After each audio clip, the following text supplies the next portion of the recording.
Pay attention to this. You know, those who lost you cannot replace you. And I don't say this out of ego. I don't say this in a I'm better than everyone way. And I don't say it to protect, I don't know, bruised pride. I say it in a much calmer way than that.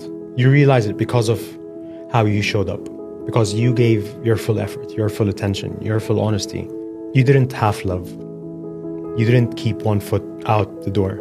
You didn't play games to feel wanted. You were present, you were intentional, you were consistent, and that matters. Not because it makes you superior, but because not everyone operates like that. A lot of people give, pieces of effort, pieces of time, pieces of themselves. They stay guarded, they stay unsure, they stay calculating. You didn't.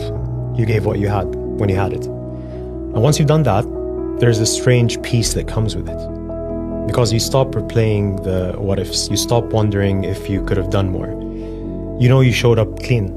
So when someone loses you, they don't lose a role, they lose a way of being. They lose the way you listened.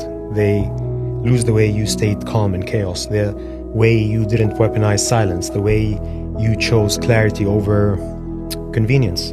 And that combination doesn't get copied, not because you're rare in a dramatic sense, but because effort, consistency, and integrity aren't interchangeable traits. Someone else can come along, of course they can. Someone else will probably come along. Someone else can be different, new energy, new dynamic, new excitement, but different isn't replacement. Because replacement assumes equivalence, and people aren't interchangeable like that. What you brought to the table was shaped by your values, your timing, your patience, your limits, your willingness to try even when it wasn't easy. That doesn't repeat on command. So when you reach this point, you stop, wishing them well out of bitterness, and you stop wishing them badly out of hurt. You just let go and you think, good luck. Not sarcastically, not defensively, genuinely, because they'll never find you again. Not because you're perfect, not because you are flawless, but because you are real.